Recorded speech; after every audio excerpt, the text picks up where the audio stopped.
Properties of indefinite integral ना, आज हम लोग जहां तक किए थे उसके आगे है प्रॉपर्टीज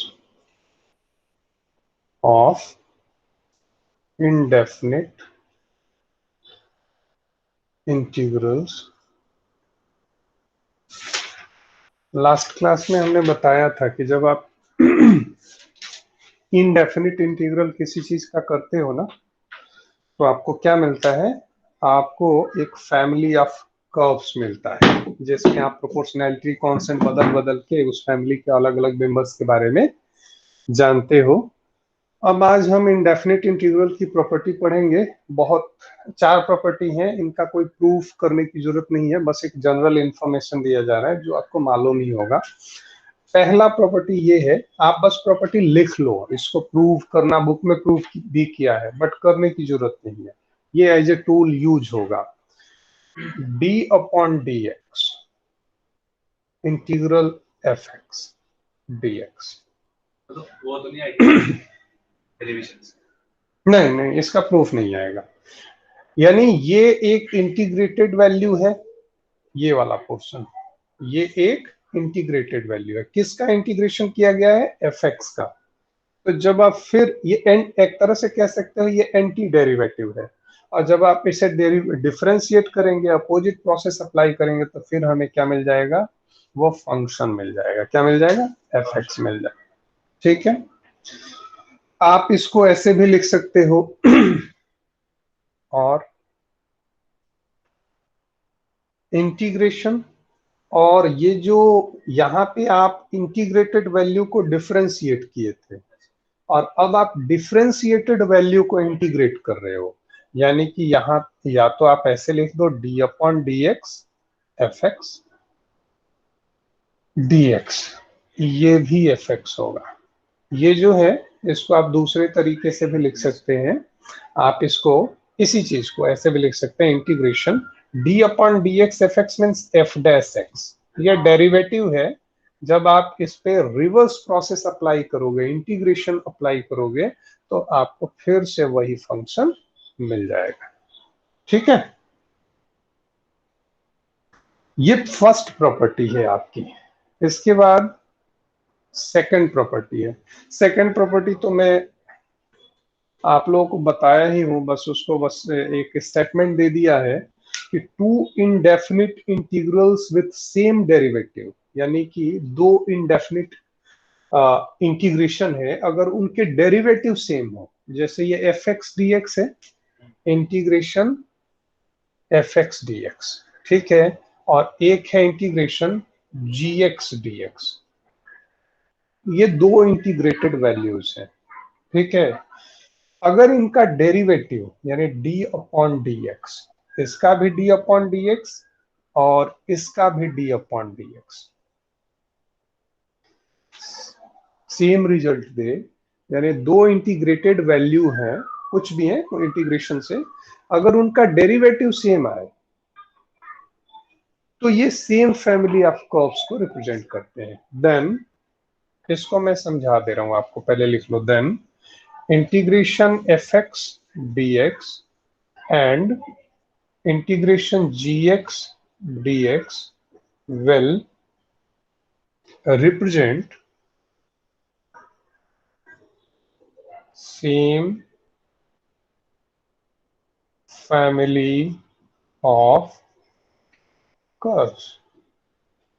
वैसे मैं अभी फिर से बता दे रहा हूं, लेकिन आप लोगों को पहले ही मैंने बताया था कि आप जैसे लिख लो, आप इसे y equal to x square लो और y equal to x square plus 3। आप जब इनका डिफरेंशियल करोगे, dy बाई डी एक्स करोगे, तो यहां भी आपको 2x मिलेगा, और यहां जब आप डिफरेंशिएट करोगे dy बाई डी एक्स, तो यहां भी आपको 2x मिलेगा। यानी ये जो दो फंक्शन है, इनके डेरिवेटिव्स क्या है? सेम है। एक्स स्क्वायर का भी डिफरेंशियल 2x है, एक्स स्क्वायर प्लस 3 का भी डिफरेंशियल 2x है, और y इक्वल टू, और इससे अब ये प्रॉपर्टी क्या कह रही है? अगर डेरिवेटिव सेम है तो both functions will represent same family of curves. तो सिंपल सी बात है, y equal to x square and y equal to x square plus 3 represent the family of parabola.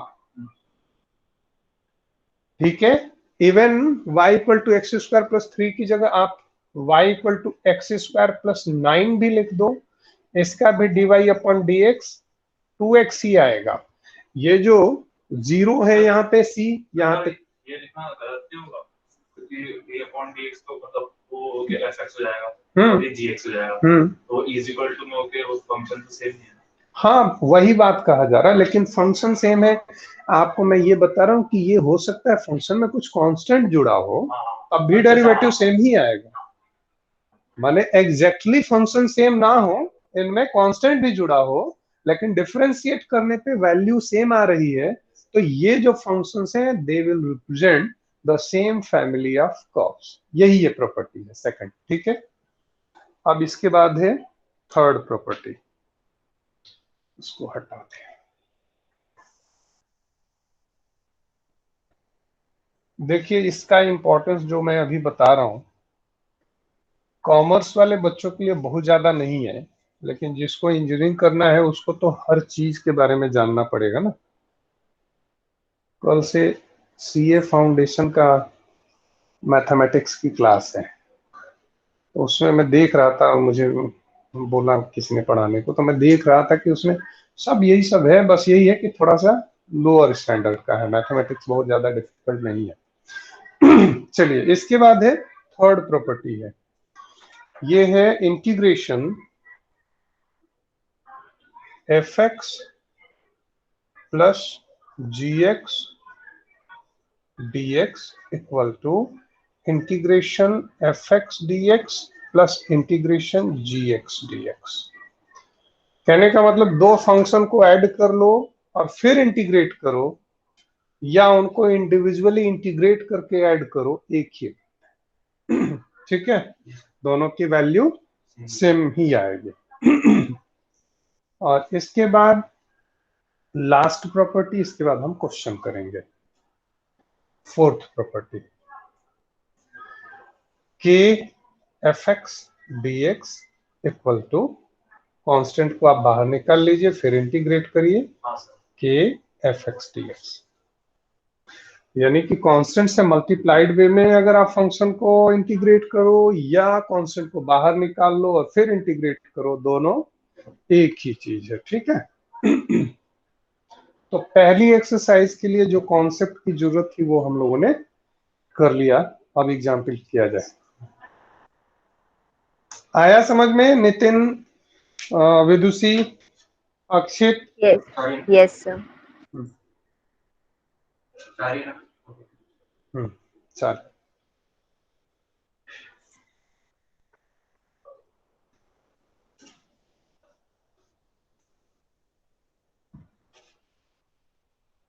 Example 1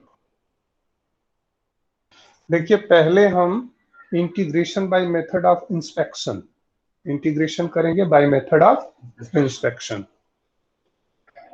integration by method of inspection.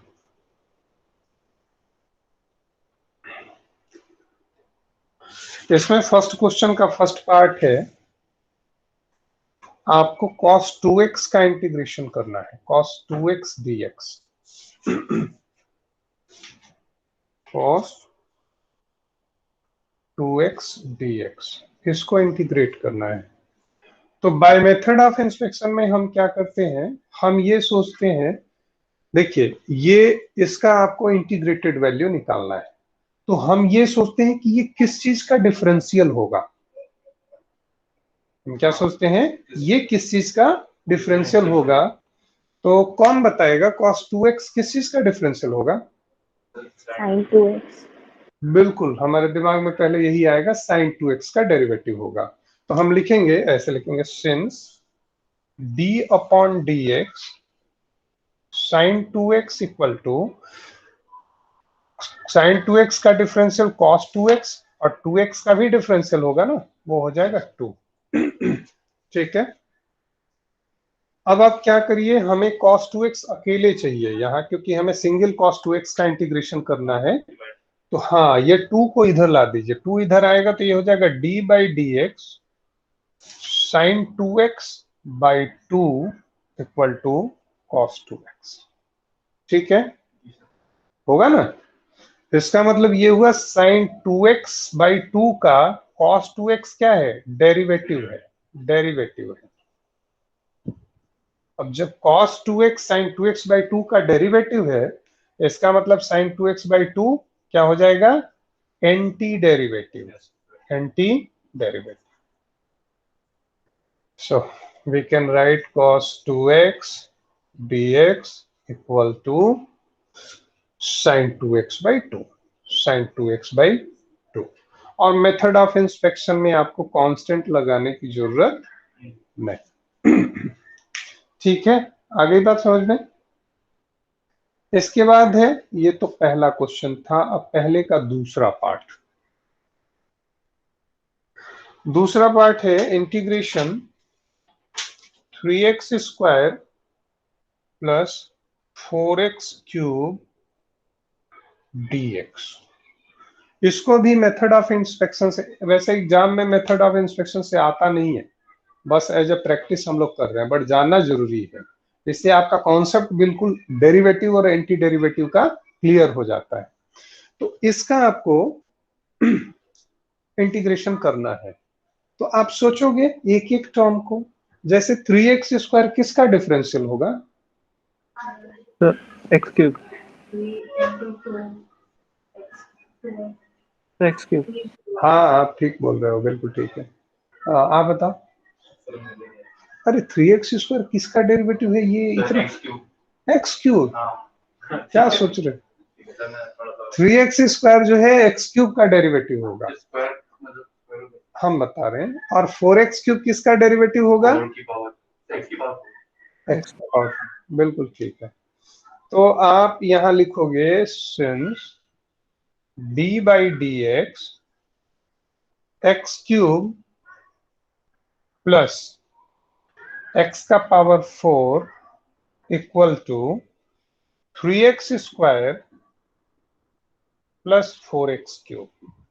ठीक है, x cube plus x का power 4 का derivative 3x square plus 4x cube, यानी कि this is derivative of this. x cube plus x का power 4 का derivative ये है, इसका मतलब x क्यूब प्लस x का पावर 4 इसका एंटी डेरिवेटिव है, होगा ना, ये एंटी डेरिवेटिव है। तो इसका मतलब ये हो जाएगा, so this equal to x cube plus x का power 4। This is second part. Question number 1 का ये सेकंड पार्ट था।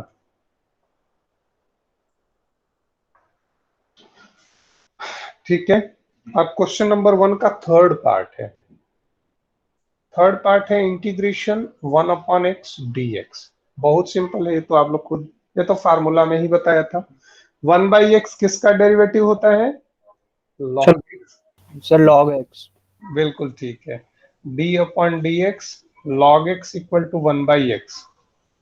1 by X is derivative of log x, so log x is anti-derivative of 1 by x, so sir answer पर हम is log x लिखेंगे या log mod x? mod x इसलिए लिखा जाता है बाबू, क्योंकि log जो है ना पॉजिटिव नंबर के लिए डिफाइन होता है, ठीक है। और x प्लस माइनस हो उसके लिए सेफली मॉड लगा देना चाहिए, बट इतना तो ऑब्वियस है, आप 12th में गए, आप आंसर जब एग्जाम में लिखिएगा तो मॉड जरूर लॉग के बाद लगाइएगा। लेकिन लॉग के बाद मॉड लगाने की जरूरत तभी होती है जब ऐसा चांस हो कि वो निगेटिव भी हो सकता है, ठीक है। अगर आप कुछ कोई ऐसी वैल्यू लिख रहे हो जो पॉजिटिव ही है और जिसमें कोई डिस्प्यूट नहीं है, डबल माइंड नहीं है कि वो माइनस होगा प्लस होगा, तो वहां पे आपको मॉड लगाने की जरूरत नहीं है। यहाँ पे एक्स प्लस माइनस हो सकता है तो लगा दो तो बेस्ट है, ठीक है, क्योंकि लॉग पॉजिटिव नंबर के लिए ही डिफाइन है, ठीक है। तो ये हो जाएगा 1 by X D X equal to log X. चूंकि अक्षित कह रहा है मॉड लगाने को तो मैं लगा दे रहा हूं, ठीक है। चलिए, ये हो गया आपका पहला क्वेश्चन। अच्छा, पहला एग्जाम्पल जो था वो मेथड ऑफ इंस्पेक्शन से था, और मैंने बताया कि ये जनरली आपसे पूछा नहीं जाएगा। अब हम दूसरा जो नॉर्मल आपको रिजल्ट दिए गए थे, स्टैंडर्ड रिजल्ट फार्मूला के फॉर्म में मैंने लिखवाया था ना पिछली क्लास में, बहुत सारे फार्मूले बताए थे। अब उनके बेस पे आपको क्वेश्चन मिलेंगे। जैसे दूसरा क्वेश्चन है x cube minus 1/x²। Example 2 का फर्स्ट पार्ट है integration X cube minus 1/x² dx। तो क्या करेंगे इसमें, आप इसे स्प्लिट कर दीजिए। इसे स्प्लिट कर दीजिए, ये हो जाएगा x³ dx minus 1/x² dx। ठीक है जी। फिर आप इसको लिख दीजिए x dx माइनस x का पावर -2 dx। ठीक है, और फिर आप फार्मूला कौन सा लगा देंगे, फार्मूला ये लगाएंगे x का power n dx equal to x⁴n+1 upon n+1 plus c लिख देते हैं। देखिए, मैथ का फार्मूला रटने की जरूरत नहीं होती है, ठीक है। मैथ के फार्मूले में क्या करो, अब जैसे x का पावर n तो सबको याद रहता है। मान लीजिए कोई फार्मूला है आप नहीं याद कर पा रहे हो, तो जब भी उसे पीछे बुक से देख के और उसको अप्लाई करो, तो निश्चित ही उसे साइड में एक बार लिख लो, क्योंकि देख लिया तो 50% मेमोराइज हुआ, लिख दिया 2-3 बार लिख दिया तो 100% हो जाता है। तो इसलिए जो फार्मूला लगाइए, अगर आपको याद नहीं है पीछे देख रहे हैं तो उसे लिख लीजिए, और एग्जाम में तो उसे लिखना भी पड़ेगा कि ये फार्मूला आप लगा रहे हो।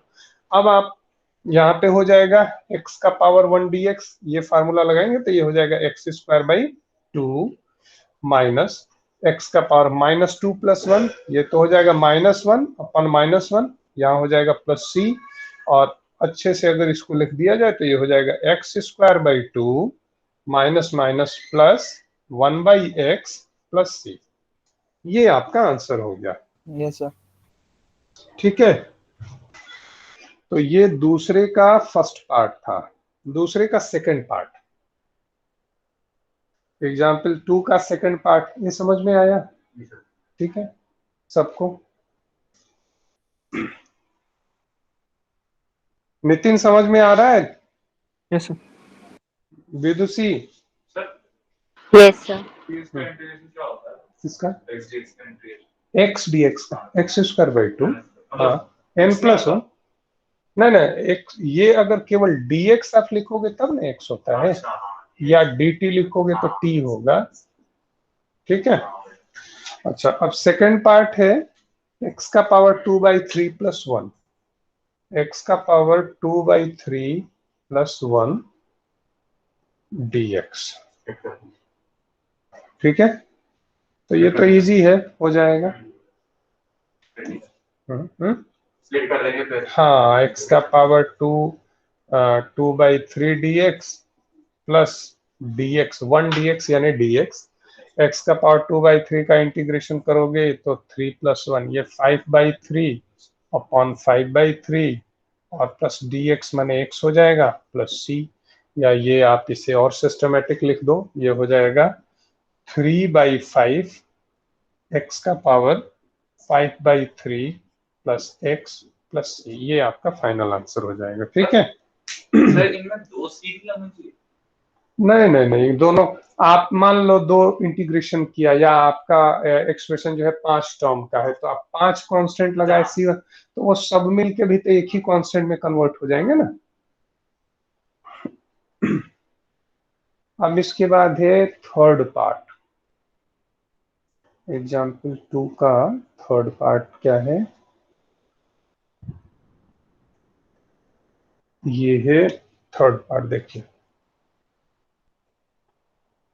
x का पावर 2/3 नहीं, x का power 3/2 plus 2e⁻x minus 1/x dx। ठीक है, अब आप इसमें भी इसको ओपन कर दीजिए। x का पावर 3/2 dx प्लस 2 कांस्टेंट बाहर हो जाएगा। लास्ट प्रॉपर्टी आपने पढ़ा था इंडेफिनिट का 2 e का पावर x dx और -1/x से इसको लिख देंगे माइनस इंटीग्रेशन 1/x dx।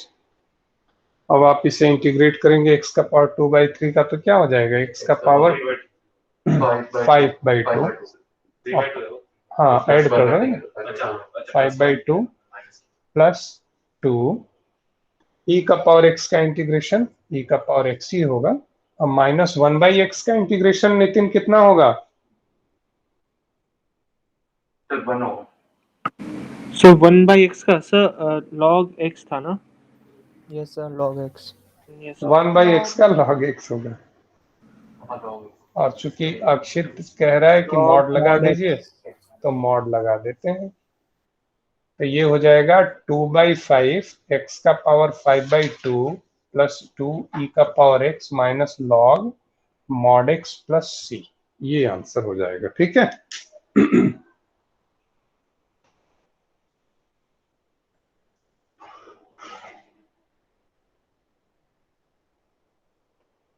हटा दें इसे, कर लिया।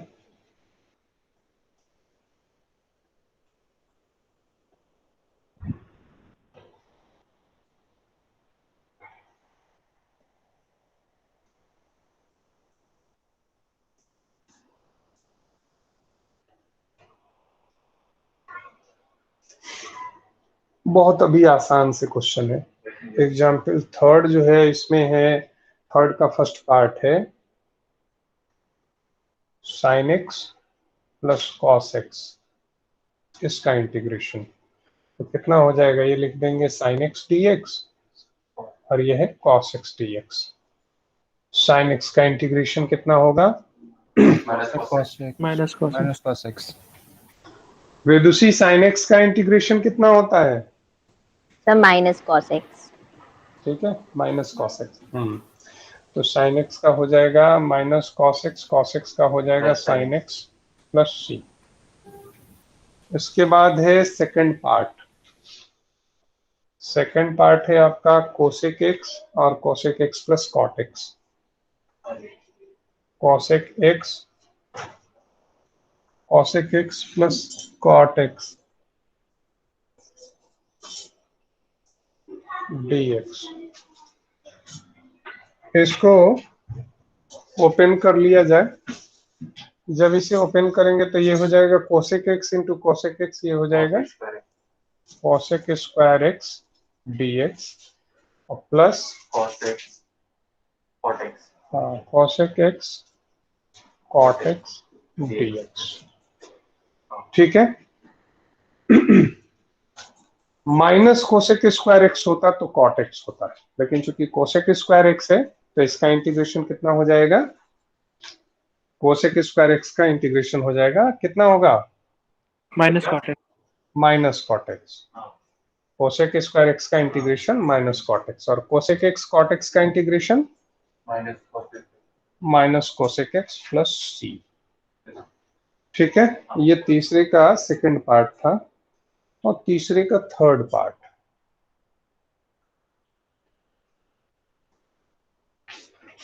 One minus sine x by cos square x, 1 minus sine x by cos square x dx।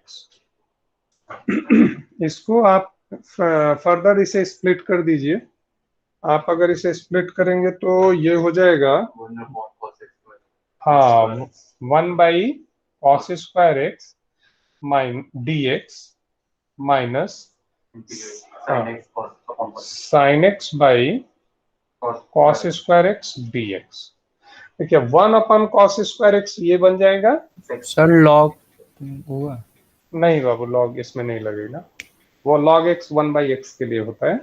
1/cos square x sec square x dx हो गया और इसको हम लिख लेंगे sin x by cos square x को लिखें tan x अपन cos x कह रहा है, लेकिन उसको और अच्छा से लिख दिया जाए sec तो x। sec x लिखते हैं। हाँ हाँ, ये हो जाएगा sec x tan x। ठीक है करण, अब तो इसका आसानी से इंटीग्रेशन हो जाएगा। sec स्क्वायर x का इंटीग्रेशन होता है tan x और minus sec x tan x का sec x। ये आप यूज कर रहे हो स्टैंडर्ड रिजल्ट जो एज अ फार्मूला आपको बताया गया है, उनको यूज करके और आप कर रहे हो। थर्ड क्वेश्चन में देखिए, ये आपको बताना है, ये लिख लिया ना। थर्ड जो एग्जाम्पल है इसमें ये पूछ रहे हैं कि find anti derivative of F. माने ये चेक करना चाह रहे हैं कि आपने इंटीग्रेशन में जो एंटी डेरिवेटिव वर्ड है उसको समझा है कि नहीं। ठीक है, find anti derivative of F given that F X equal to 4x cube minus 6, 4x cube minus 6 and f0 is 3, f0 is 3।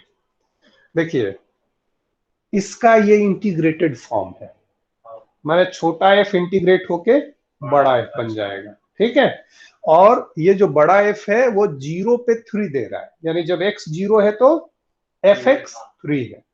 तो आप एंटी डेरिवेटिव निकालना है इसका। तो एंटी डेरिवेटिव मींस इसे इंटीग्रेट करना है। एंटी डेरिवेटिव माने इंटीग्रेटेड वैल्यू होती है।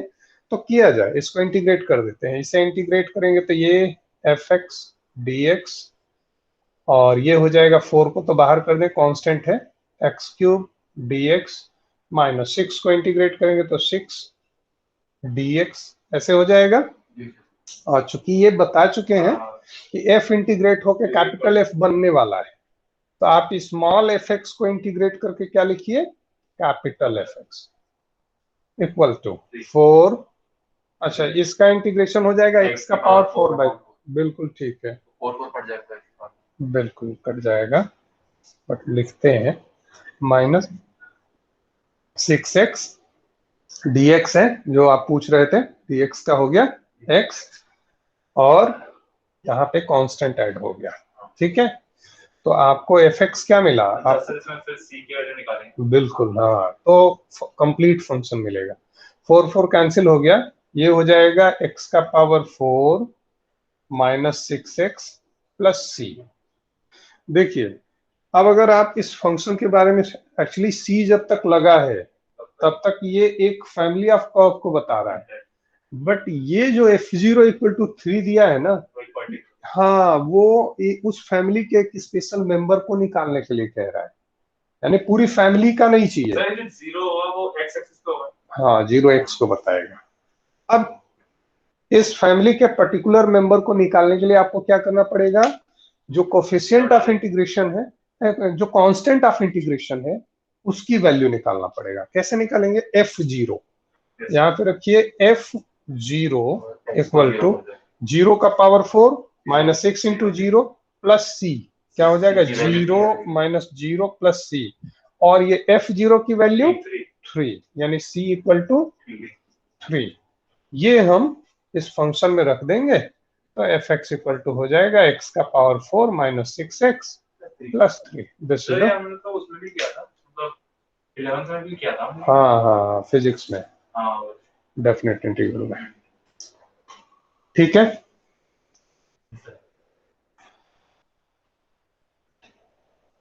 लिख लिया ना। देखिए इसके बाद पहला जो क्वेश्चन है ना एक्सरसाइज का, एग्जाम्पल हम लोग कर लिए, अब हम एक्सरसाइज इंटीग्रेशन की पहली एक्सरसाइज हम कर रहे हैं, जिसमें है एक्सरसाइज 7.1। पहला जो क्वेश्चन है ना वो मेथड ऑफ इंस्पेक्शन से है, तो sin 2x का इंटीग्रेशन करना है, आप खुद करना, क्योंकि मैंने एग्जाम्पल बताया था ना, sin 3x का कुछ बताया था एग्जाम्पल में। फिर cos 3x का है, वो भी आप कर लें। देखिए पहला एग्जाम्पल मेथड ऑफ इंस्पेक्शन, हाँ, cos 2x, वो सेम प्रोसेस sin 2x और cos 3x के लिए लगेगा। ठीक है, अब इसमें पहला है sin 2x को मेथड ऑफ इंस्पेक्शन से करना है, दूसरा cos 3x को करना है, ये भी आप उसी तरह करोगे। एक है थर्ड क्वेश्चन, e का पावर, थर्ड क्या है, e to the power ax plus 2x, e to the power 2x। ठीक है, इसको भी मेथड ऑफ इंस्पेक्शन से करना है। तो आप सोचिए e का पावर 2x किसका डिफरेंशियल होगा? सर इसका आंसर तो सेम ही आएगा वैसे। नहीं नहीं नहीं, सेम नहीं आएगा बाबू। देखिए e का पावर 2x का डिफरेंशियल अगर करोगे तो कितना आएगा? ये आएगा, तो मैं कौन बता रहा था e टू पावर 2x। हाँ ये होगा। मेरा उल्टा आगे करने वाला था। अक्षित कुछ कर सेम आना चाहिए। e का पावर 2x का डिफरेंशियल हो जाएगा 2e का पावर 2x, या आप ऐसे लिख सकते हो d upon dx e to the power 2x upon 2 equal to e का पावर 2x। कहने का मतलब ये होगा e का पावर 2x बाई 2 का डेरिवेटिव है e का पावर 2x। इसका मतलब e का पावर 2x का एंटी डेरिवेटिव होगा e का पावर 2x बाई 2। तो by method of inspection we can say integration e का power 2x dx equal to e का पावर 2x बाय 2। ये थर्ड हो गया। ठीक है, इसी तरह फोर्थ है, फोर्थ भी मैं बता रहा हूं, इसको भी मेथड ऑफ इंस्पेक्शन से ही करना है। ये है ax plus b to the power 3 whole square, नहीं ax प्लस b का होल स्क्वायर dx, ये है। इसको भी मेथड ऑफ इंस्पेक्शन से करना है। तो सिंपल ax प्लस b का होल क्यूब का डिफरेंशियल करिए, d upon dx ax plus b whole cube. इसका डिफरेंशियल कितना होगा विदुषी बताओ? ax प्लस b का होल क्यूब का डिफरेंशियल बताओ। Sir 3ax plus b into a। 3ax plus b whole square, 3ax plus b whole square into a। हमें चाहिए केवल ax प्लस b का होल स्क्वायर, तो बाकी को LHS में ला दिया जाए। ये हो जाएगा d upon dx ax plus b whole cube by 3a equal to ax plus b whole square. तो ax प्लस b का होल स्क्वायर का इंटीग्रेशन हो जाएगा ax plus b whole cube by 3a। ठीक है,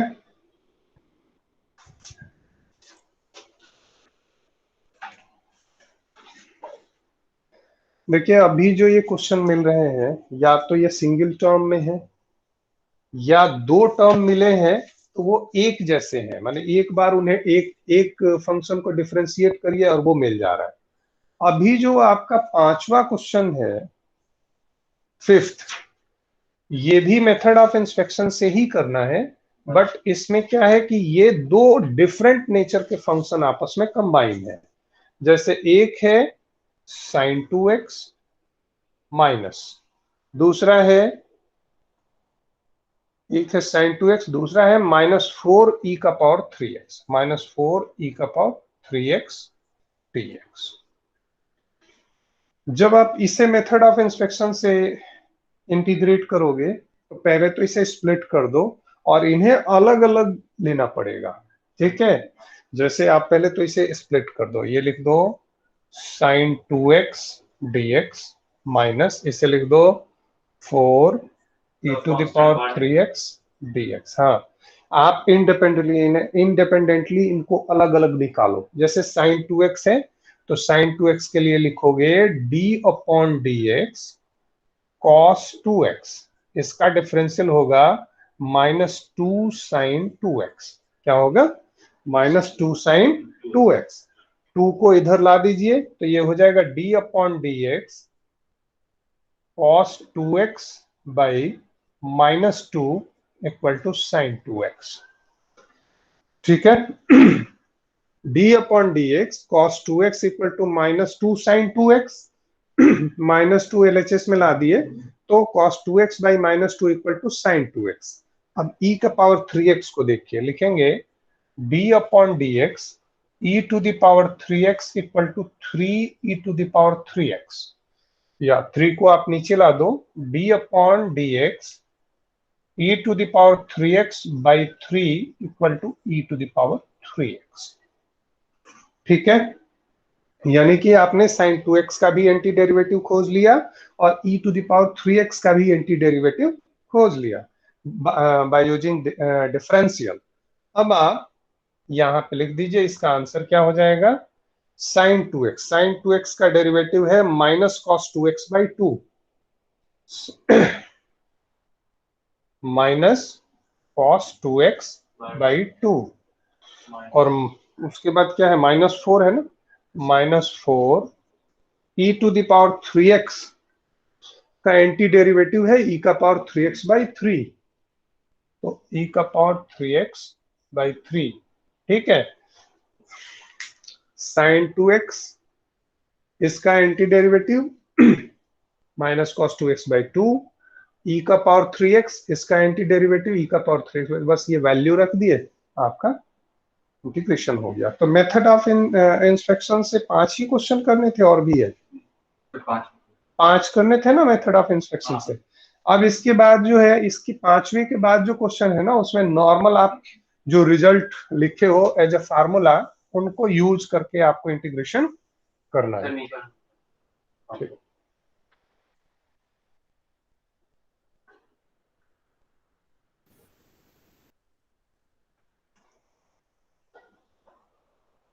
सिक्स्थ भी है method of inspection से। नहीं सर, 6 इंटीग्रल करना है। क्या लिख, 6 से 20 तक इंटीग्रल लिखना है ठीक सर, हो गया। हो गया, ठीक है। ये है 4 e का पावर 3x प्लस 1, इससे इंटीग्रेट करना है। देखिए, वैसे ये जो 4e का पावर 3x है ना, यहां तो बस मैं सिंपल आप लोगों को एक तरीका बता देता हूं। जो नेक्स्ट एक्सरसाइज है उसमें इसको करने का प्रॉपर तरीका आपको मिलेगा। e का पावर x का तो आपको स्टैंडर्ड रिजल्ट मालूम है ना, e का पावर x का इंटीग्रेशन e का पावर x होता है।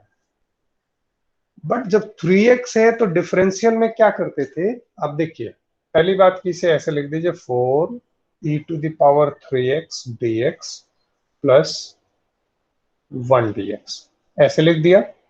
अगर आप डिफरेंशिएट करते थे तो e का पावर 3x का डिफरेंशियल करते थे e to the power 3x into 3 से 3x का। बट जब आप एंटी डेरिवेटिव निकालोगे तो जो 3 से आप मल्टीप्लाई कर रहे थे ना, जो भी नंबर से, उससे इंटीग्रेशन में डिवाइड करना होता है। तो अभी तो बस मैं इतना ही आपको बता रहा हूं। नेक्स्ट एक्सरसाइज में वो कैसे डिवाइड होता है वो मैं बताऊंगा। मेथड उसमें कहते हैं मेथड ऑफ सब्स्टिट्यूशन। ठीक है, इंटीग्रेशन बाय सब्स्टिट्यूशन। उसमें प्रॉपर एक मेथड बताया जाएगा कि अगर फंक्शन एक e का पावर कोई फंक्शन है, जैसे 3x दिया है या कोई और 3x प्लस समथिंग है, उसको कैसे करेंगे। ठीक है, तो अभी तो आप ऐसे समझो, 4 e का पावर 3x का integration e to the power 3x, और 3x का जो 3 डिफरेंशियल में मल्टीप्लाई होता था, इंटीग्रेशन में क्या हो जाएगा, डिवाइड हो जाएगा, प्लस 1 का इंटीग्रेशन x प्लस c। ठीक है,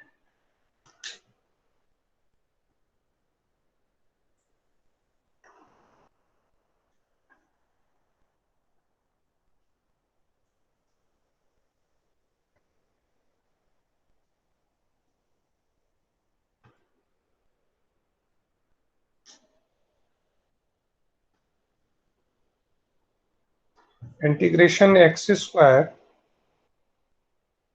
1 माइनस 1 बाई एक्स स्क्वायर, इसे इंटीग्रेट करना है। तो पहले इसे एक्सपेंड कर दीजिए मल्टीप्लाई करके, ये हो जाएगा integration x square into 1 x square D x minus x square into 1 by x square by x square D x, means x square D x minus 1 d x. X square का integration होगा x cube by 3 minus 1 का integration होगा x plus c.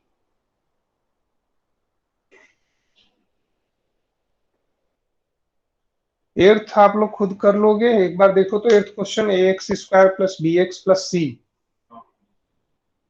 बता दो। हो जाएगा sir. एर्थ ये है ax square plus b x plus c, ax square plus b x plus c dx।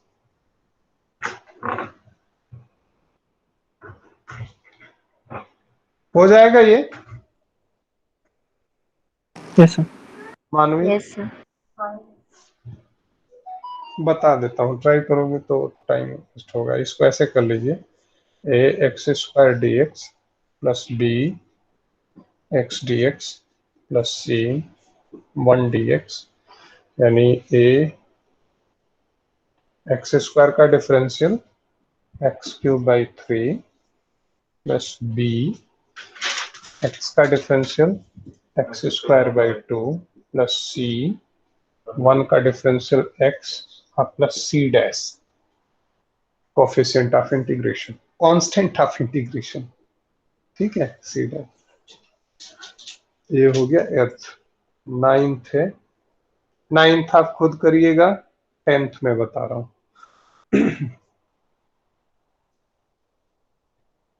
Root x minus 1 by root x, root x minus 1 by root x whole square d. आप इसे a minus b whole square पे expand कर दीजिए, a square under root x का square x हो जाएगा, तो x D x plus b square 1 by under root x का whole square 1 by x minus 2 a b means under root x 1 by under root x D x. A square under root x का square x plus b square 1 by under root x का square 1 by x minus 2ab, 2a is under root x, b is 1 by under root x, under root x cancel, x का integration x square by 2 plus 1 by x log, Akshit बार बार कह रहा है x मत लिखिए, mod x लिखिए, ठीक है, मॉड x लिखेंगे, और माइनस 2 इंटीग्रेशन 1 dx, ये हो जाएगा x प्लस c, ठीक है। ये हो गया 10th।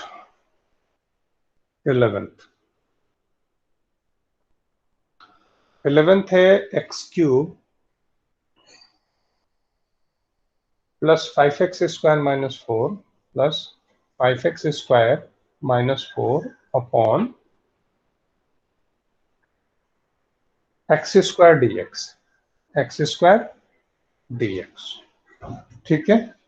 आप इसे एक्सपेंड कर दीजिए, एक्सपेंड करेंगे तो ये हो जाएगा integration X cube by x square, x cube by x square D x plus 5x square by x square, 5x square by x square D x minus 4 by x square D x, यानी ये हो जाएगा x D x plus ये हो जाएगा 5dx और ये हो जाएगा minus 4x to the power minus 2dx। आप लोग कर लीजिएगा इसे।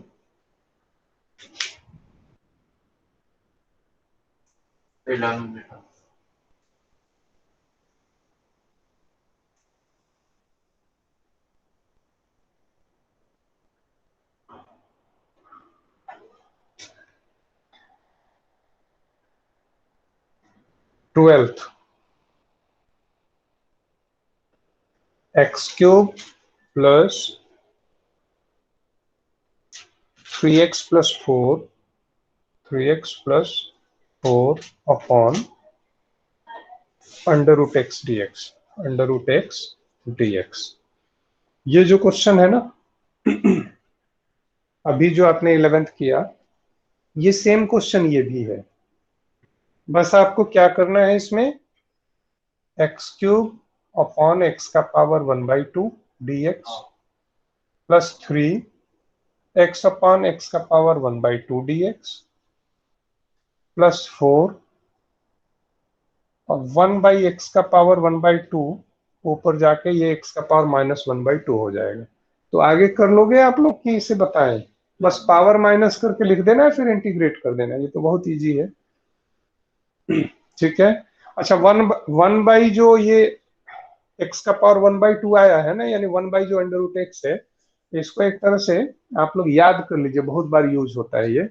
जब आप 1/x का पावर 1/2 इंटीग्रेट करते हो ना, तो ये x का पावर 1/2 माने √x, तो ये हो जाता है x का पावर -1/2 dx, और ये 2√x आता है। आप देख लो इंटीग्रेट के, -1 + 1 हो, -1/2 + 1 1/2 हो जाएगा। ये क्या हो जाएगा? x का पावर -1/2 + 1 अपॉन -1/2 + 1, यानी कि x का पावर 1/2 अपॉन 1/2, और 2 ऊपर आ जाएगा तो ये हो जाएगा 2√x। ये टर्म आप एक तरह से मन में बैठा लीजिए, आपको ये सब करने की जरूरत ना हो। अगर कहीं भी 1/√x आए तो पहला तो इंटीग्रेशन यही होगा, वो 2√x होने वाला है। ठीक है, बाकी उसके अंदर अगर कुछ और है तो वो देखेंगे, बट फर्स्ट चीज 1/√x है तो इंटीग्रेट होकर 2√x आएगा। ठीक है, जैसे वो √x का मैंने डिफरेंशियल बताया था कितना, 1/2 √x का डिफरेंशियल हमने क्या बताया था, 1/2 और नीचे ही √x, और इसका होता है 1/√x का इंटीग्रेशन होता है 2√x। ठीक है, 1/√x की वैल्यू। हाँ,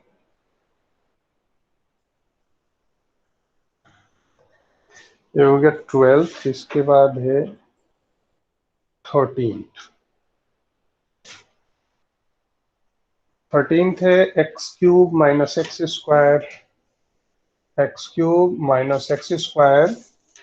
+ x - 1 + x - 1 upon x - 1 dx।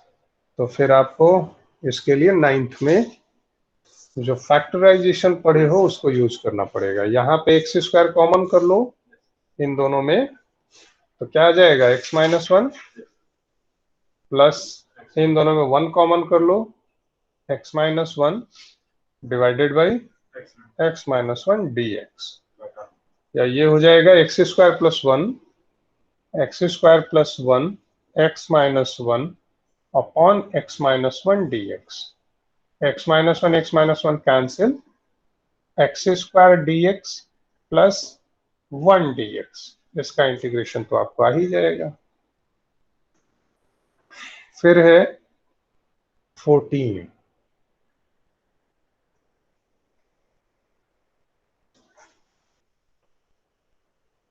1 - x √x dx, इसको इंटीग्रेट करना है। x का पावर 1/2 करके इसे ओपन कर दीजिए, ओपन करेंगे तो ये हो जाएगा x का पावर 1/2 dx, 1 से मल्टीप्लाई किया, माइनस x का पावर 3/2 dx। आप आगे तो इंटीग्रेट कर लेना, n+1 अपॉन n+1।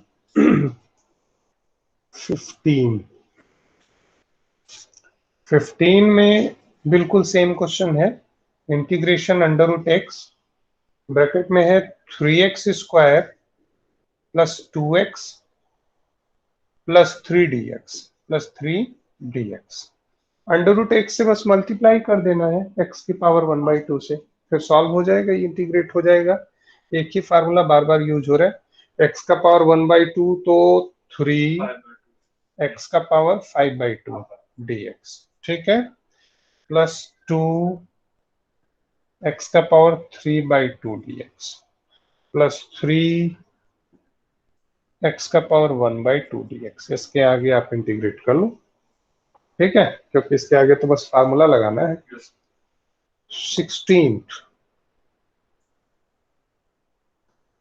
16 तो बिल्कुल सिंपल क्वेश्चन है। ये है 2x - 3 cos x plus e⁻x dx। इसमें तो कुछ नहीं है, 2x dx - 3 cos x dx plus e to the power x dx हो जाएगा ना। x का integration x square by 2 cos x का sin x e का पावर x का e का पावर x, तो इसमें तो कुछ है ही नहीं। इसी तरह आपका 17 भी कुछ नहीं, बहुत आसान है, तो 17 बस क्वेश्चन में लिख दे रहा हूं। 17 है 2x square minus 3 sin x plus 5 root X, 5 root X. इसमें भी आप बस इसे स्प्लिट कर दो, 2x स्क्वायर डी एक्स जिसका इंटीग्रेशन एक्स क्यूब बाई 3 हो जाएगा, minus 3 sine X D X जिसका इंटीग्रेशन माइनस कॉस एक्स होता है, तो प्लस 3 कॉस एक्स हो जाएगा, प्लस 5 एक्स का पावर 1/2 रूट एक्स हो जाएगा। ठीक है, तो ये सारे इंटीग्रेट हो जाएंगे, 17 तक हो गया। आ रही है बात समझ में ना अच्छे से? Yes sir.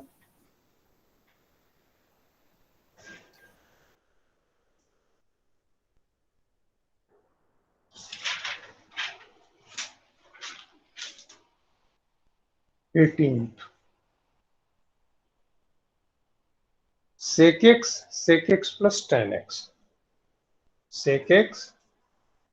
sec x plus tan x। आप इसे बस ओपन कर दीजिए तो ये हो जाएगा sec square x dx plus ये हो जाएगा sec x tan x dx।